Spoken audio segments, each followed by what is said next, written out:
এক যুবক তার বাবাকে জিজ্ঞেস করলেন, আপনারা আগে কিভাবে থাকতেন? শীততাপ নিয়ন্ত্রিত যানবাহন নেই, ওয়াইফাই নেই, কোনো ইন্টারনেট নেই, কম্পিউটার নেই, অনলাইন শপিং নেই, টিভি নেই, মোবাইল ফোন নেই, শপিং মল নেই, মাল্টিপ্লেক্স নেই। তার বাবা উত্তর দিলেন, ঠিক যেমন তোমাদের প্রজন্ম আজকের সাথে জীবনযাপন করে। প্রার্থনা নেই, সমবেদনা নেই, সম্মান নেই, কোনো শ্রদ্ধাবোধ নেই, কোনো চরিত্র নেই, লজ্জা নেই, বিনয় নেই, সময় পরিকল্পনা নেই, খেলাধুলা নেই, পড়া নেই। আমরা যারা 1940 to 1980 সালের মধ্যে জন্মগ্রহণ করেছি তারাই ধন্য। আমাদের জীবন একটা জীবন্ত প্রমাণ। স্কুলের পর সন্ধ্যা পর্যন্ত খেলতাম। আমরা কখনো টিভি দেখিনি। আমরা প্রকৃত বন্ধুদের সাথে খেলতাম, ইন্টারনেট বন্ধুদের সাথে নয়।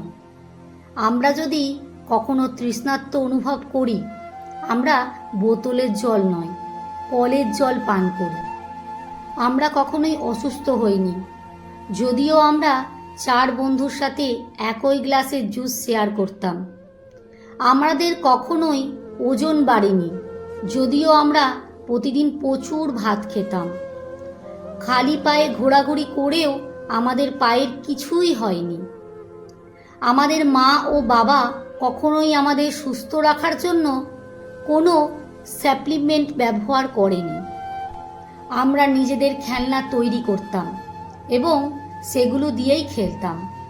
আমাদের বাবা মা ধনী ছিলেন না, তারা আমাদের ভালোবাসা দিয়েছেন, পার্থিব উপকরণ নয়।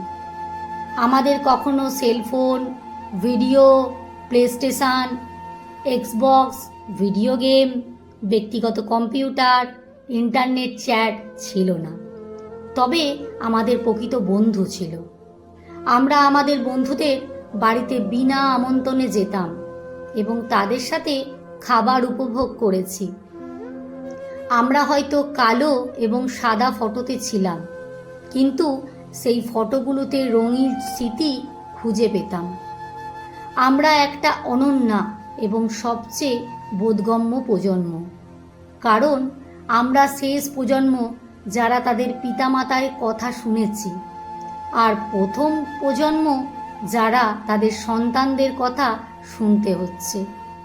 আমরা একটি সীমিত সংরক্ষণ।